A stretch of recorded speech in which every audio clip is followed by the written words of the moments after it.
اکثر جب کوئی انسان دوسرا اس کو ستاتا ہے یا اس پر ظلم کرتا ہے، اس کو پریشان کرتا ہے، تو وہ اس پر غضبناک ہو کر کے بد دعا کر دیتا ہے، بد دعا کر دیتا ہے. اس کی بد دعا کے سبب وہ شخص جو اس پر ظلم کرنے والا، اس کو ستانے والا ہے، وہ اس کی بد دعا کے سبب ہلاک ہو جاتا ہے.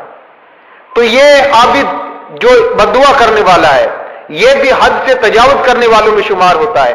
یہ حد سے تجاوز کر جاتا ہے، حد سے بڑھ جاتا ہے، اور حد سے بڑھنے کے سبب یہ ہلاکت اور معصیت میں گر جاتا ہے.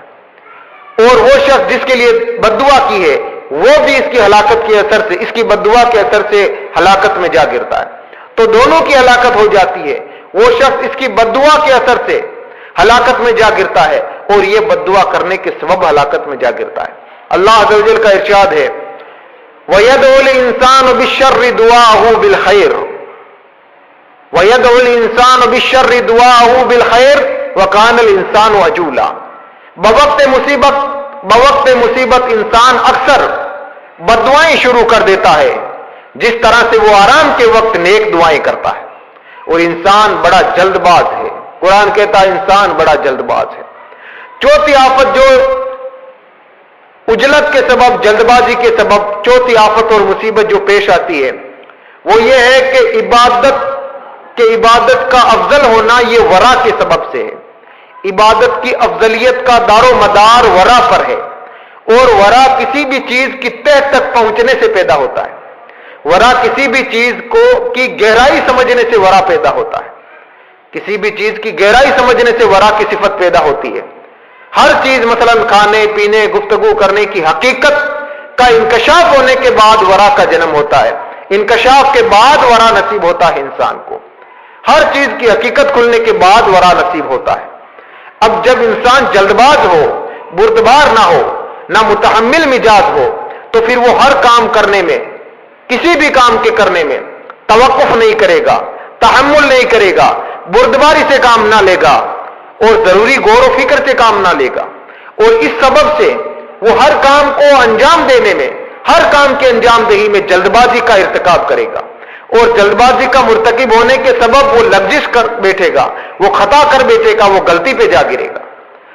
اور یہی معاملہ وہ اکثر کھانے پینے کے متعلق بھی وہ جلد بازی کا وتیرہ اختیار کرے گا، اور اس سبب سے وہ اپنے پیٹ میں اکثر حرام بھی غذا بھی ڈال لے گا، اپنے پیٹ میں اکثر حرام غذا بھی ڈال لے گا، حرام غذا کا مرتکب ہو جائے گا.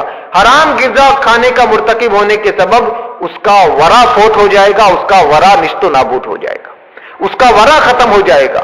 جو ورا عبادت کی صفت ہے، جو ورا عبادت کے افضل ہونے کا سب سے بڑا ضامن ہے، اور عبادت کی افضلیت کا جس پر دار و مدار ہے، وہ ورا فقط جلد بازی کے سبب ختم ہوگا.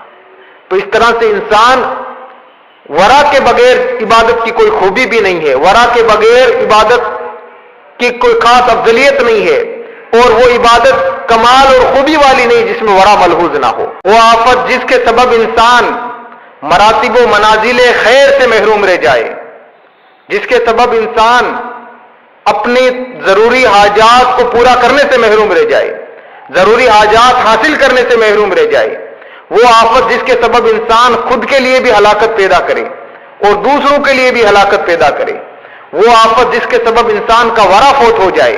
وہ آفت جس کے سبب انسان سکون نہ رکھ سکے اور ہر کام میں جلد بازی کرنے لگ جائے.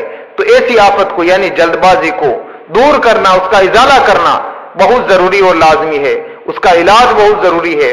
انسان طریقے سے تحمل سے کام لے اور جلد بازی کو دور کرے، جلد بازی کو اپنے قریب بھی نہ آنے دے. یعنی معاملات میں، تمام معاملات میں تحمل، بردباری اور اچھی طرح سے سوچ اور ضروری غور و فکر کے بعد ہی اس کام کو انجام دے. تحمل، عجلت کے بعد، جلد بازی کے بعد اب اگلا نمبر جو دل کی خرابی پیدا کرنے والا اگلا جرم ہے وہ ہے تکبر، غرور، جو انسان کے دل میں خرابی پیدا کرنے والا ہے. غرور بھی بہت بڑی آفت ہے. یہ ایسا مرض اور ایسا روگ ہے کہ جو نیکی کے نام و نشان کو مٹا دیتا ہے اور انسان کی اپنے آپ کی پہچان کو مٹا دیتا ہے. اس لیے کہ جو انسان غرور تکبر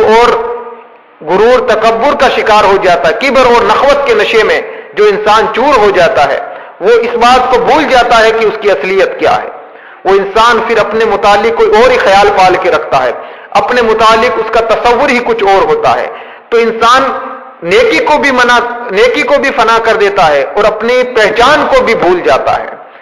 ابا واستکبر وکان من الکافرین، اللہ تعالیٰ نے فرمایا اس نے انکار کیا، تکبر کے راستہ اپنایا اور وہ منکروں میں سے ہو گیا، کافروں میں سے ہو گیا۔ یہاں پر اللہ عز و جل نے اس شیطان کی صفت میں یہ بتایا کہ اس کی صفت میں تکبر تھا، اس کے دل میں غرور تھا، تب جا کر کے اسے یہ سزا ملی کہ وہ انکار کرنے والوں میں سے ہو گیا۔ تو غرور منکروں کی بھی صفت ہے کہ غرور آنے کے بعد انسان اکثر چیزوں سے منکر ہو جاتا ہے۔